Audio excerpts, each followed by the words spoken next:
राज्यभरात तंत्रनिकेतनच्या प्रवेशासाठी अर्ज करणाऱ्या विद्यार्थ्यांची संख्या लक्षणीय आहे.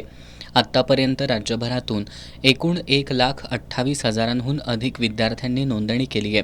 त्यापैकी 1,10,000 विद्यार्थ्यांनी शुल्क भरलंय.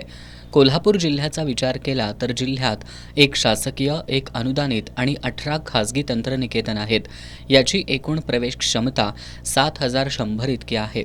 यासाठी आत्तापर्यंत 8,500हून अधिक अर्ज प्राप्त झालेत. यातील 8,200 जणांनी अर्ज निश्चिती केली आहे. हा वाढता कल आणि प्रवेशासाठी लागणारी प्रमाणपत्र काढण्यास लागत असलेला वेळ बघता राज्य शासनानं नोंदणीसाठी 10 दिवसांची वाढीव मुदत दिली आहे. त्यामुळे 16 जून रोजी संपलेली मुदत वाढवून 26 जूनपर्यंत करण्यात आली आहे. सोमवारी रात्री उशिरा राज्य शासनाच्या वतीनं हा निर्णय घेण्यात आला. या मुदतवाढीमुळे आधीच्या वेळापत्रकातही बदल झालाय.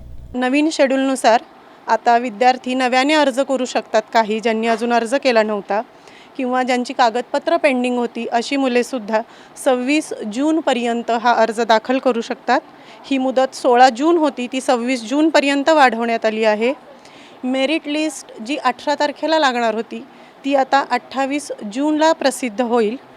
मेरिट लिस्ट प्रसिद्ध झाल्यानंतर जर काही तक्रारी असतील किंवा काही दुरुस्ती असतील, काही अपूर्ण कागदपत्र अपलोड करायची असतील तर त्याच्यासाठी 29 आणि 30 जून अशी तारीख जाहीर करण्यात आली आहे. आणि त्यानंतर फायनल मेरिट लिस्ट जी पूर्वी 23 जूनला प्रसिद्ध होणार होती ती आता 2 जुलै रोजी प्रसिद्ध होईल. आणि त्यानंतर मग विद्यार्थी हे त्यांच्या ट्रेडची निवड ऑप्शन फॉर्मद्वारे करू शकतील. मुदतवाढीमुळे विद्यार्थी आणि पालकांना मोठा दिलासा मिळालाय. यावर्षी व्यावसायिक अभ्यासक्रमांना विद्यार्थ्यांकडून अधिक पसंती मिळत असल्याचं दिसून येत आहे. तंत्रनिकेतन आणि ITI दोन्हीसाठी प्रवेश क्षमतेपेक्षा अधिक अर्ज प्राप्त झालेत. तुलनेत 11वी केंद्रीय ऑनलाईन प्रवेश प्रक्रियेसाठी कोल्हापूर जिल्ह्यासाठी 66,000 जागा आहेत तर 41,000हून अधिक विद्यार्थ्यांनी नोंदणी केली आहे.